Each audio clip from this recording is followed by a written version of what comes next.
बेटे का जीवन धन्य हो जाता है कि पिता ही प्रमोद चरित्र सुन जासू।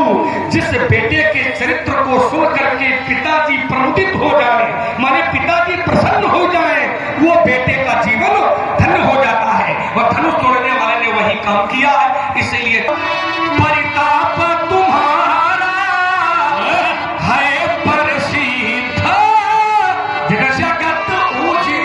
सिद्धांतों को कुछ स्थान ऐसे भी हैं, जैसे लक्ष्मण ने कहा कि दान में, भोजन में, यहाँ पर जो है सेवक को अपना धर्म मिलाना चाहिए।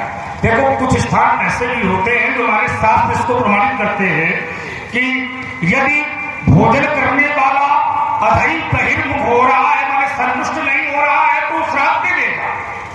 तो वैसे जैसे राजा भानुमता ब्राह्मण भोजन करने के लिए बैठे, ठीक है, और वो संतुष्ट होना चाहते हैं। ब्राह्मण ऐसा नहीं कि संतुष्ट नहीं होना चाहते, लेकिन समस्या है कि जो भोजन परसा जा रहा है वो भोजन संतुष्ट योग नहीं है। बात समझो। तो भोजन कराने वाला धार्मिक है, भोजन कराने वाला धार्मिक है, भोजन कराने वाला दानी है, भोजन कराने वाला धर्मात्मा है, लेकिन जो भोजन परसा जा रहा है वो धार्मिक तो नहीं है। कैसे? बात समझो। क्योंकि जो भोजन है वो भोजन है मांस का, और करने वाला है धर्मी वाले ब्राह्मण, और कराने वाला भी धर्मात्मा है। लेकिन समस्या है कि जो भोजन है वो संतुष्ट करने योग्य नहीं है। काय का भोजन है स्वामी जी? मांस। थोड़ा सा एक हमें समझ में जो मानिस रहा था आपके, और जो भोजन बन रहा है वो भाई रसोई भूसुर मासू, तो मैं सब चलो उठे मान विश्वासु। ये देखिए चौपाई ठीक पड़ गया। मासू भूसुर माने जो मांस नहीं है, मांस में विशेष है भूसुर। भूसुर भू माने धरती, सुर माने देवता, और धरती का देवता कौन है? ब्राह्मण। जो भोजन बना है वो ब्राह्मणों के मांस का बना हुआ है। भाई रसोई भूसुर मासू सब कुछ उठे मान विश्वासु। ये भोजन मांस का बना है, लेकिन मांस में सबके मांस का नहीं है। दो लोगों के मांस का भोजन है। विविध मृगिन, एक मृग का मांस है और उसी मृग के मांस में ब्राह्मण का मांस मिला हुआ है। अब ध्यान देना थोड़ा। लेकिन परोसने वाले को नहीं मालूम है कि ये भोजन कैसा है, क्योंकि वो राजा है। ये जो कलाकारी हुई ना, ये रसोईया की हो गई। हाँ, है ना। अब देखिए भोजन कराने वाला है। अब हमने अपने यहाँ सबको बुलाया, भैया आइए हमारे निमंत्रण में भोजन करिए। अब भोजन में मान लेगा सब्जी में मिर्चा ठोक दे बनाने वाला, तो हमारा दोष है कि बनाने वाले। बहुत सुंदर उत्तर में आप यही राजा प्रताप भानु के साथ में हुआ। राजा प्रताप भानु जिस समय परसने लगा तो उसको ये नहीं मालूम था कि इसमें ब्राह्मण का मांस मिल गया। लेकिन जैसे परसने लगा, परसने लगे, परसन लगे जब की पाला, तो भाई आकाश पानी ते ही काला। क्योंकि जो भोजन बनाने वाले हैं उसमें एक नहीं है, एक मुख्य बनाने वाला, दूसरा सहयोगी है। जैसे हमारे यहाँ आज भी जब कोई खाना बनाने वाला आता है तो एक मुख्य होता है, बाकी उसका चेहरा चापड़ होते हैं। होते चापड़। वैसा ही रसोईया जो था वो भोजन कराने वाला अकेले नहीं आया था। एक तो वो था जो राजा से हारा हुआ राजा था, एक राजा और था जो सूकर बना हुआ था, कालकेतु। और जिसमें परेशान लगे जब की माही पाला, तो भाई आकाश बानी दही काला। और ये कहा कि विप्र वृंद उठ गृह जाहू, है बढ़ान अन्न जनी खाहू। कहा क्यों? कहा भाई रसोई भूसुर मासू, और सब तुझ उठे मान विश्वासू। सब ब्राह्मण उठ करके खड़े हो गए और उन्होंने जल ले लिया अपने हाथ से, और राजा प्रताप भानु को श्राप दे दिया। हो निशाचर जाए तुम मूल सहित परिवार, तो पूरे परिवार सहित राक्षस बेहोश हो जाओ। और जब ये श्राप मिला राजा प्रताप भानु को, तो राजा प्रताप भानु को लगा कि मैंने कुछ किया भी नहीं, मुझे श्राप मिल गया। तो भगवान को ये पीड़ा सही नहीं हुई, तो भगवान ने आकाशवाणी कर दी कि विप्रहु श्राप विचार नदीना और नहीं अपराध भूप कछु।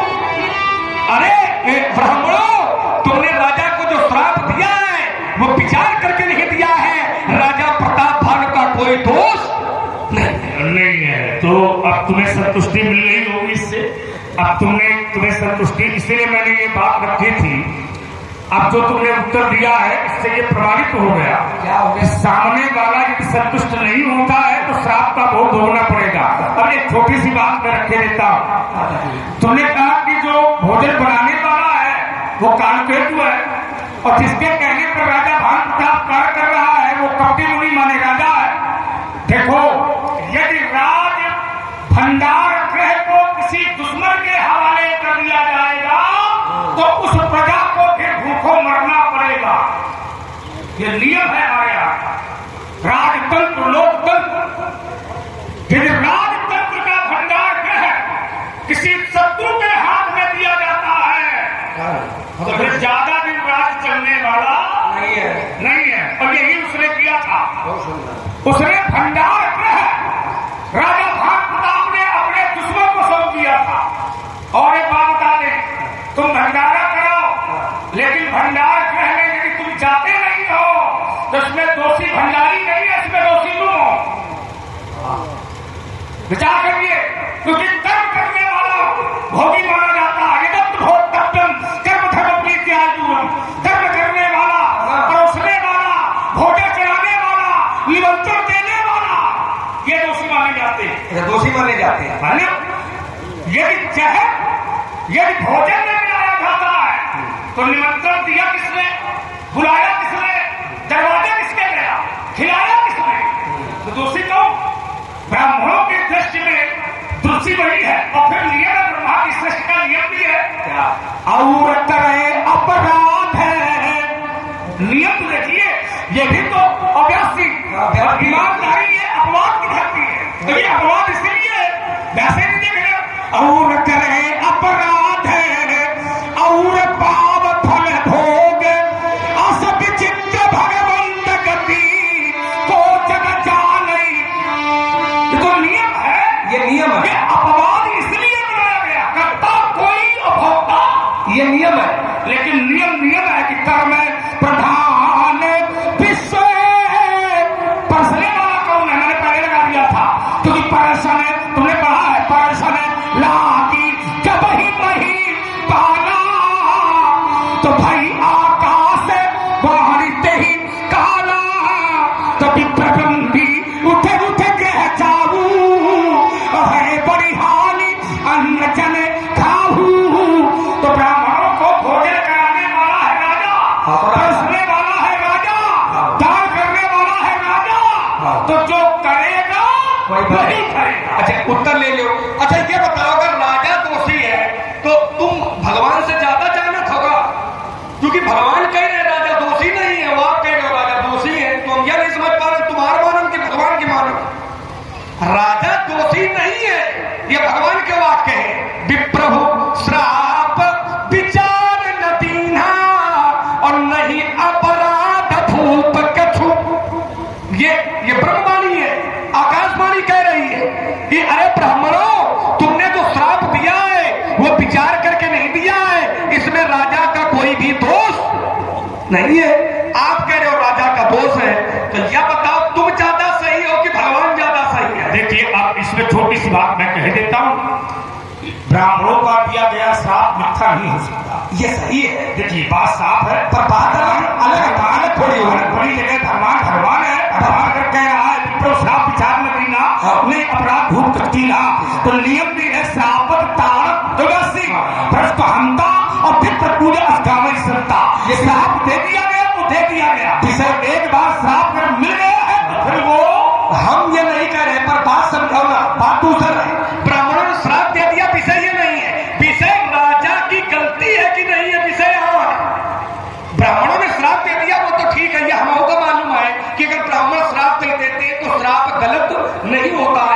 भी जानकारी है, क्योंकि मैं भी सनातन धर्मावलंबी हूँ, मैं भी ब्राह्मणों का सेवक हूँ। लेकिन आपने कहा था जो करेगा वही भरेगा, तो मैंने राजा ने किया, तभी मैंने कहा था कि तुम ज्यादा सही हो कि भगवान ज्यादा सही है, क्योंकि भगवान तो कह रहे राजा ने कोई गलत काम नहीं किया है। विप्रम श्राप विचार न दीना और नहीं अपराध भूप कछु कीन्हा, राजा का कोई भी अपराध नहीं है। अरे ब्राह्मणों, तुमने श्राप विचार करके नहीं दिया। अब आप कह रहे हो जो करेगा वो भरेगा। भूपत भावी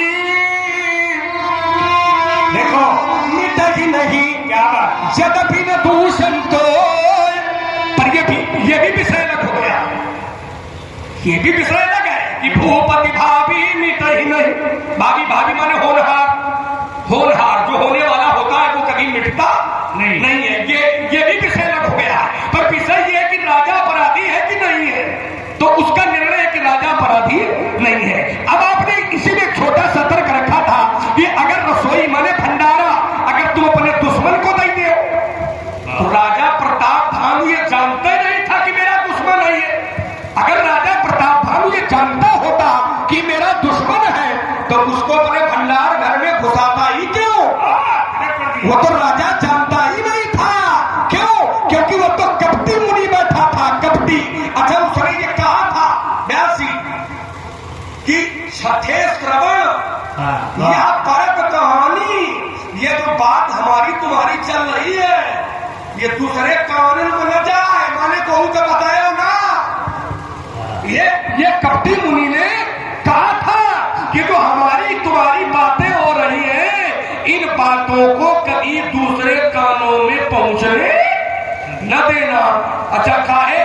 क्योंकि उसने ना राजा प्रताप भानु को तगड़े से बांध दिया था। जैसे बहुत लोग चमत्कारी होते हैं तो बांध देते हैं, अरे बोले लियो, और जब पर्दा खुलता है तो बेचारे जेल में बंद है, हवा तक नहीं। देखो इसमें छोटी सी बात समझाओ, तो मेरे कहने का घेवर इतना है कि जो संत महापुरुष होता है वो चमत्कार से उसको मत जानिए, चमत्कार से मत जानो। संत वही हो। एक छोटा सा अनुभव मेरे जीवन का है कि संत के दर्शन करने से अगर तुमको शांति मिले तो सच्चा संत वही है, और शांति न मिले तो फिर वो सच्चा संत नहीं है। कुछ कहना है तुमको?